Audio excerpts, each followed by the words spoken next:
Olá, gente, graça e paz, Eliade aqui, tudo bom? Essa semana eu vou sair um pouco das polêmicas e vou falar sobre um tema que eu gosto muito de conversar, que é sobre discipulado, tá certo? E eu vou trazer uma reflexão curta, vou tentar ser curto pelo menos, né? Naquele texto de Mateus 28, 18 a 20. Vamos lá abrir a nossa Bíblia. Mateus 28, 18 a 20.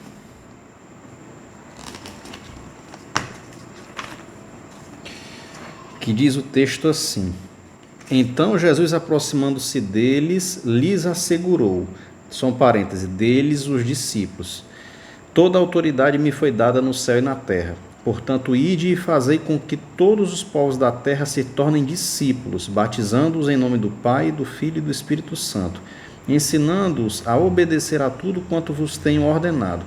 E assim eu estarei permanentemente convosco até o fim dos tempos. Então, em primeiro lugar, o que a gente vê a respeito do discipulado nesse texto da palavra de Deus é que todo poder ou toda autoridade vem de Cristo. Todo poder, toda autoridade vem de Cristo. Isso significa que o que fazemos deve ter essa fonte de autoridade, essa raiz, essa origem, digamos assim. Deve estar alinhado com o propósito que vem do alto, tá certo? Não pode ser uma iniciativa nossa individual apenas, tá certo? É interessante porque muitos hoje já não chamam mais de discipulado, chamam de mentoria, tá certo? Chamam de às vezes de outros termos, outras denominações. Isso por conta da influência talvez da teologia coach, digamos assim, né? E embora haja semelhanças entre o que alguns desses coaches falam e fazem nas suas mentorias e o discipulado bíblico, haja coisas, alguns elementos de intersecção, digamos assim, né? O que acontece? A relação discipulador-discipulado procura e deve refletir a mesma que Cristo teve com seus discípulos, tá certo? Algo que nem sempre acontece com essas mentorias. E o discipulado e o discipulador, a relação discipulador-discipulado é mais do que uma mera relação professor-aluno, tá certo? É alguém que caminha perto, caminha lado a lado, que é o que Jesus fez com seus discípulos, né? E discípulo significa aprendiz. Aprendiz, é isso que a palavra discípulo significa. É um aprendizado por imitação, por fazer, ver fazer, né, no caso, e depois fazer junto também, tá certo? E em Marcos capítulo 6, eu não vou abrir esse texto, tá? Mas fica como dever de casa. A gente vê Cristo enviar os seus discípulos de 2 a 2, levando a mensagem do Evangelho às cidades vizinhas, né, de onde eles estavam, imitando o próprio comportamento que Cristo já tinha feito, né? O que ele tinha começado a transmitir. Então essa foi a primeira coisa a respeito do discipulado que nós vemos hoje, que todo poder e autoridade vem de Cristo, e nós estamos seguindo aqui a ordem do texto bíblico, tá certo? Mas em segundo lugar, discipulado é uma ordem, é um mandamento, não é uma opção. E o termo que costuma ser traduzido pelo imperativo ide, como tem um texto aqui no verso 19, portanto, ide e fazei. Você vê que é um imperativo, né? Ou vão, a depender da tradução. Na verdade, ele significa mais indo do que ide propriamente dito. Não deixa de ser um imperativo, mas é mais como se fosse um imperativo constante, digamos assim. O que dá a ideia de que a gente não precisa necessariamente sair do nosso contexto de vida e ir para uma realidade totalmente diferente, um lugar bem distante para cumprir esse mandamento de fazer discípulos. Tá certo? Não é isso, muito pelo contrário. É fazermos do discipulado o nosso estilo de vida, tá certo? Procurando ou criando oportunidades por meio das quais a gente vai levar a palavra do Evangelho a outras pessoas que ainda não conhecem, tá certo? Discipular todos que cruzarem o nosso caminho em todas as circunstâncias da vida. E isso é o que significa esse ide do verso 19, tá certo? E esse mandamento tão negligenciado nos deve levar a nos tornar parecidos com Jesus. E então, essas outras pessoas que a gente vai discipular a ser parecidos conosco, né, no sentido de ser parecidos com Jesus, entende? É o que o apóstolo Paulo vai dizer lá em 1 Coríntios 11:1. Sede meus imitadores como eu sou de Cristo. Não era uma pretensão de Paulo, me imitem por me imitar, não me imitem porque eu sou bonito, não me imitem porque eu sou santo. Não se trata disso. Ele diz, me imitem no meu tentar ser parecido com Jesus. E esse é o nosso desafio diário no discipulado, tá certo? Então o objetivo, conforme Efésios 4, 13 a 15, que a gente já vai abrir esse texto, é sermos parecidos com Cristo. Mas vamos abrir o texto de Efésios 4, de 13 a 15. Efésios 4, de 13 a 15. E diz assim o texto: até que todos alcancemos a unidade da fé e do conhecimento do Filho de Deus e cheguemos à maturidade, atingindo a medida da estatura da plenitude de Cristo. O objetivo é que não sejamos mais como crianças, levados de um lado para o outro pelas ondas teológicas, nem jogados para cá e para lá por todo o vento de doutrina e pela malícia de certas pessoas que induzem os incautos ao erro. Longe disso, seguindo a verdade em amor, cresçamos em tudo naquele que é a cabeça, Cristo. Então aqui Paulo está falando a respeito da unidade da igreja, né, tá certo? Onde ele fala a respeito dos dons chamados ministeriais, etc., cujo objetivo maior é o da edificação do corpo, tá certo? Que é o objetivo final do discipulado, é nos edificarmos mutuamente até que nós atinjamos a altura, a estatura de Cristo, ou seja, nos tornarmos maduros como é a nossa cabeça, como é o nosso noivo, tá certo? Esse aqui foi o ponto 2. O ponto 2, ou seja, o discipulado como uma ordem, um mandamento, tá certo? Mas em terceiro lugar, ser discípulo de Cristo, de Jesus, significa obedecer ao que ele nos ordena. É o que tem lá no verso 20, ensinando-os, ainda do capítulo 28 de Mateus, ensinando-os a obedecer a tudo quanto vos tenho ordenado. Então perceba que é ensinar a obedecer e a obedecer tudo, não é obedecer pela metade, tá certo? Então, o discipulado passa por ensinar outras pessoas a também fazer isso. Mas o que é que Cristo nos ordena? Então, eu separei aqui alguns textos que falam por alto sobre isso. Então, João 14, abra lá, por favor, sua Bíblia, em João 14, se quiser pausar esse vídeo e abrir sua Bíblia, tá certo? Mas João 14, os versos, entre outros versos, né? Verso 15. Se vós me amais, obedecereis aos meus mandamentos. Verso 21. Aquele que tem os meus mandamentos e obedece a eles, esse é o que me ama. E aquele que me ama será amado por meu Pai, e eu também o amarei e me revelarei a ele. Verso 24. Ao contrário desse, quem não me ama não obedece às minhas palavras. Então, o não obedecer a Deus significa não amá-lo. O não obedecer a Cristo significa não amá-lo. E a palavra que vós estáis ouvindo não é minha, mas do Pai que me enviou. Tá certo? Então vamos lá. Esse é o texto de João 14, versos 15, 21 e 24. Agora Mateus 22. Vamos lá, Mateus 22. O que diz o texto de Mateus 22? Mateus 22, 37 a 40. Mateus 22, 37 a 40. Asseverou-lhes Jesus: amará o Senhor teu Deus de todo o teu coração, de toda a tua alma e com toda a tua inteligência. Este é o primeiro e maior dos mandamentos. O segundo, semelhante a este, é: amarás o teu próximo como a ti mesmo. A estes dois mandamentos estão sujeitos toda a lei e os profetas. Então, tudo que a gente faz que diz respeito a amar a Cristo, diz respeito necessariamente a obedecê-lo. Então, amar a Deus sobre todas as coisas, em primeiro lugar, que é um resumo da lei dos profetas, e amar o próximo como a nós mesmos. Jesus toca nesse ponto várias vezes, tá certo? Mas vamos lá, continuando. O outro texto, João 13 e 34. João 13 e 34 diz assim: um novo mandamento vos dou, que vos ameis uns aos outros, assim como eu vos amei, que dessa mesma maneira tenhais amor uns para com os outros. Através deste testemunho, todos reconhecerão que sois meus discípulos. Aqui é o verso 35. Se tiverdes amor uns pelos outros. Então, a nossa demonstração de obediência é por meio da prática. Não adianta a gente ter uma fé morta, que é o que vai lá. Mais à frente a gente vai falar sobre isso, o texto de Tiago vai dizer, né? Mas a gente demonstra essa fé A fé que habita em nosso coração, que começa na mente e desce para o coração, para as emoções, através da nossa vida prática, das nossas boas obras, tá certo? Mas eu vou voltar a esse assunto mais à frente. Então devemos aprender e ensinar de maneira prática, é a teologia da rua, digamos assim, no bom sentido da palavra, um cristianismo que é vivido. Não adianta viver a gente pensar que pode viver um cristianismo de ideologia ou de cultura, uma cultura evangélica, digamos assim. Não, a gente deve viver esse cristianismo na prática, tá certo? E o discipulado é feito, então, não é como eu falei, não é como a gente pensa na relação professor-aluno hoje, mas é uma relação de caminhada ombro a ombro, tá certo? Vivendo as verdades essenciais do Evangelho, demonstrando com as nossas obras a fé que afirmamos possuir.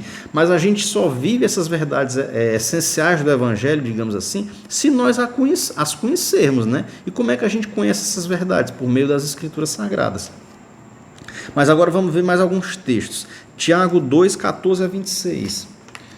Tiago 2, 14 a 26. Diz assim, olha só a respeito da fé. Tiago vai falar, né?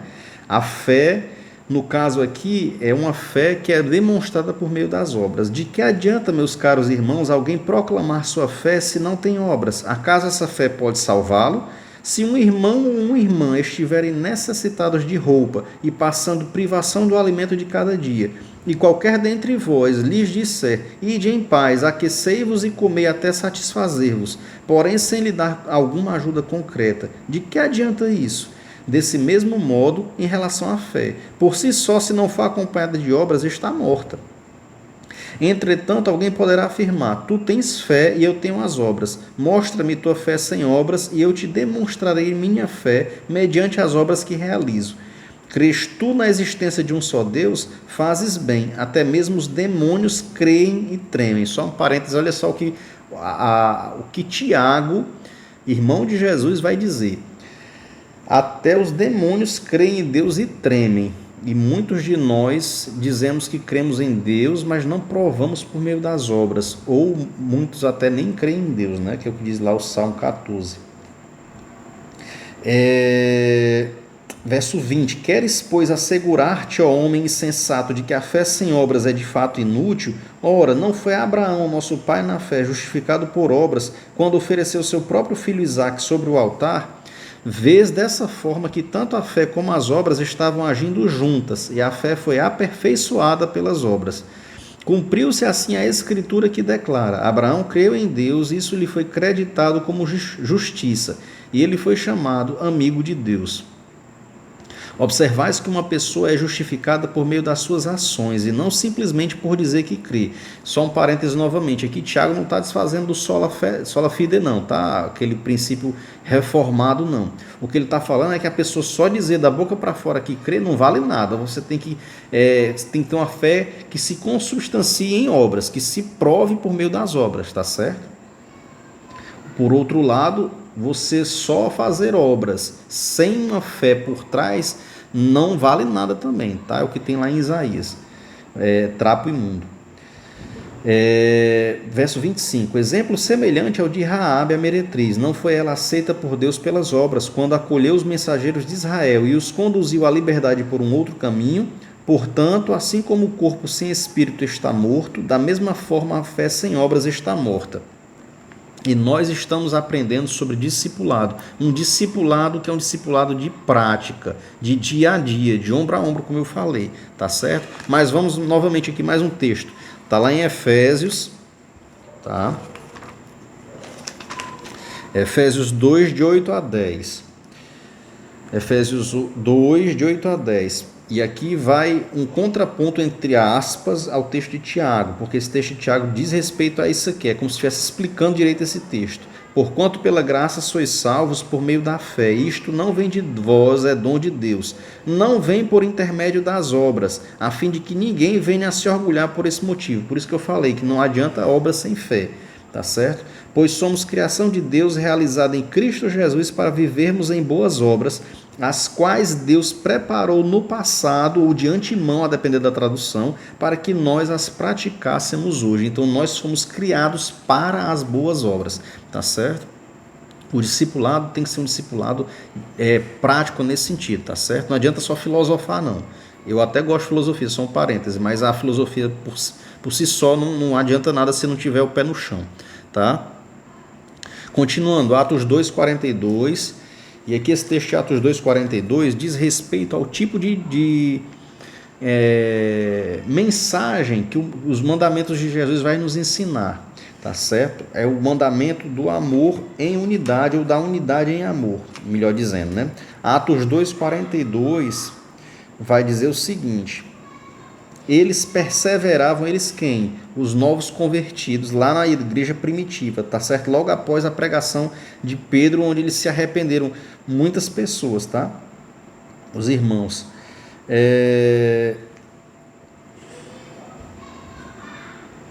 Diz o seguinte: eles perseveravam no ensino dos apóstolos e na comunhão, no partir do pão e nas orações, tá certo? Perseveravam no ensino dos apóstolos, ou seja, na doutrina, no que os apóstolos ensinaram, que nós temos acesso hoje por meio da palavra de Deus, tá certo? E na comunhão, eu acho interessante que Hebreus 10:25 vai dizer que a gente não deve deixar de nos reunirmos como é costume de alguns, tá certo? Então a gente tem que estar na casa do Senhor, na igreja, tá? No partir do pão e nas orações. Isso é muito importante, a gente vai voltar a esse assunto depois, tá? Então, um grande sinal que a gente vê no verso 44 que eu vou ler agora é esse: a unidade no amor. Verso 44, ainda de Atos 2: todos os que criam estavam unidos, olha a expressão, unidos, e tinham tudo em comum, tá certo? A unidade no amor. E para terminar esse bloco de textos bíblicos que eu relacionei aqui, vamos lá em João 17, de 17 a 26, tá? João 17, de 17 a 26. Santifica-os pela tua verdade, a tua palavra é a verdade, a palavra de Deus é a verdade, as escrituras sagradas. Da mesma forma como me enviaste ao mundo, eu os enviei ao mundo. Em benefício deles eu me consagro, ou eu me santifico, a depender da tradução, para que igualmente eles sejam consagrados ou santificados pela verdade. Não oro somente por estes discípulos, mas igualmente por aqueles que vierem a crer em mim, por intermédio da mensagem deles. Ou seja, Jesus está orando por nós, que cremos na mensagem que eles deixaram na Escritura Sagrada, e por cada novo discípulo que um discipulador faz, tá certo? Então, se você é um discípulo de Jesus, essa palavra é sobre você, essa oração é a seu respeito. E se você é um discipulador, a pessoa que você vai discipular também é motivo desta oração aqui, tá?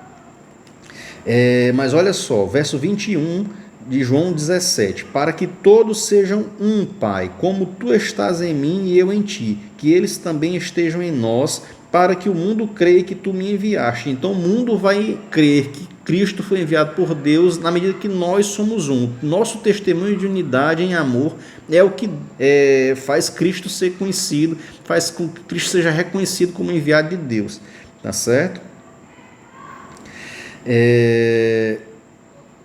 Verso 23, perdão, ainda. Para que o mundo conheça que tu me enviaste e os amaste, como também amaste a mim. Pai, eu desejo que os que me deste estejam comigo onde eu estou e contemplem a minha glória, a glória que me outorgaste porque me amaste antes da criação do mundo. Pai, Pai justo, o mundo não tem te conhecido, eu porém te conheci, assim como estes entenderam que tu me enviaste. Eu lhes dei a conhecer o teu nome e ainda continuarei a revelá-lo, a fim de que o amor com que me amaste esteja neles e eu neles esteja.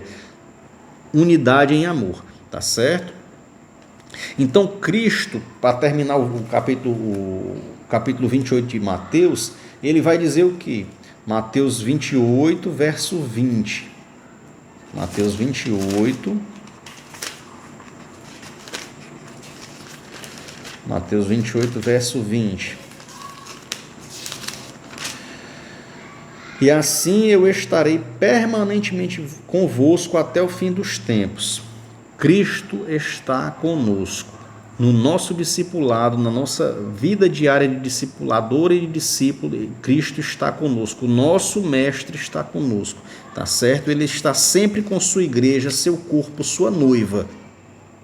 O discipulado diz respeito à preparação da noiva, que somos nós, que somos o corpo de Cristo, para esse casamento, tá certo? E eu acho interessante porque tempos atrás eu li esse livrinho aqui, A Treliça e a Videira, a mentalidade de discipulado que muda tudo. Os autores são Colin Marshall e Tony Payne. A Treliça e a Videira, depois você pode procurar na internet. Tá? E esse livro aqui é interessante porque ele fala sobre a metáfora da videira e da treliça. E Cristo é a videira, nós somos os ramos, tá certo? E nessa metáfora, a treliça é a estrutura que suporta ou que dá apoio à videira, para que a videira cresça, floresça, ou seja, dê as flores, né, e depois frutifique, que é o que mais importa, tá certo? Então, não pode, de maneira nenhuma, a treliça sufocar a videira, tá certo?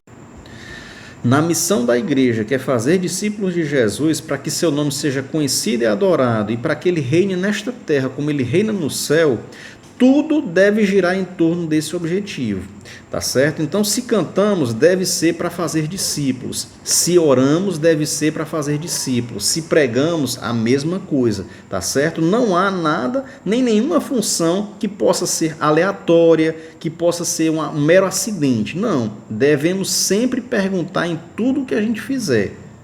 Em primeiro lugar, isso que vamos fazer glorifica a Deus? Como? Em segundo lugar, isso produz ou gera discípulos? Como? Em terceiro lugar, isso é útil, edifica? Como? Em quarto lugar, isso colabora ou atrapalha para a missão de fazer discípulos? Tá certo? E, novamente, como? E se nossas instituições estão promovendo mais eventos, atividades, ou seja, uma forma de ativismo religioso, ou até mesmo entretenimento disfarçado de comunhão e adoração, em vez de discipulado, tá certo? E aqui a questão é de foco, tá certo? Questão de prioridade. Há algo de muito errado que precisamos refletir, rever e reconsiderar, tá certo? Eu vou citar um exemplo extremo de algo que é muito comum em nossas igrejas, tá certo? Eu vou citar apenas como exemplo, tá? Entendam, deixa eu molhar o bico, digamos assim.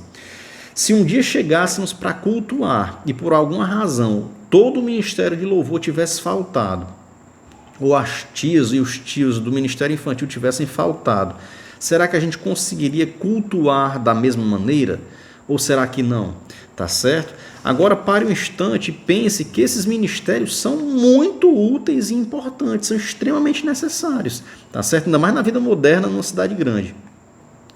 Mas será que outras funções que a gente vê no dia a dia das nossas igrejas são realmente úteis? Tá certo? Será que são realmente necessárias? Ou talvez sejam mero enfeite, e talvez precisemos retornar a uma vida religiosa mais simples e com foco nas pessoas, em vez de nas atividades, nas funções e nas estruturas, tá certo? Fica esse questionamento para nossa reflexão. Então, para eu concluir, eu deixo duas perguntas para nossa reflexão. Então, se eu tenho mais de 3 anos de caminhada com Cristo e vejo minha vida cristã patinar, não progredir, será que talvez seja um momento de eu fazer um discipulado com alguém, ao procurar um discipulador e me dedicar mais a isso? Por outro lado, se esse não é o meu caso, será que tem alguns irmãos ao meu redor que possam estar precisando de um discipulador e eu possa ser essa pessoa levantada por Deus para discipular essas pessoas, cumprindo assim a missão da igreja, que é o ir de fazer discípulos, que, como eu falei no começo, é uma obrigação, um mandamento, não é uma opção, tá certo? E essas foram as duas questões que eu deixei para a nossa reflexão. Uma reflexão que eu faço, tento fazer todos os dias e eu deixo para você também, tá certo? Então, se essa mensagem falou com você, antes de terminar, curta, comente, compartilhe, tá certo? Para que alcance outras pessoas. Mas faça também comigo essa oração que eu vou fazer agora, tá certo? Senhor Deus, Pai, eu te peço que essas pessoas que vão assistir esse vídeo, como eu também, possam entender a necessidade do discipulado como um mandamento e não como uma opção. Ajuda-nos, Senhor, a entender a nossa posição. Se estamos precisando fazer um discipulado e buscando, então, alguém que possa ser nosso discipulador, um discipulador que haja conforme a palavra de Deus, ou se é o contrário, se nós podemos ser essa pessoa, esse discipulador na vida de outras pessoas que tenho certeza estão precisando. Essa é a minha oração para mim e para os meus irmãos. Em nome de Jesus, amém. Que Deus nos abençoe.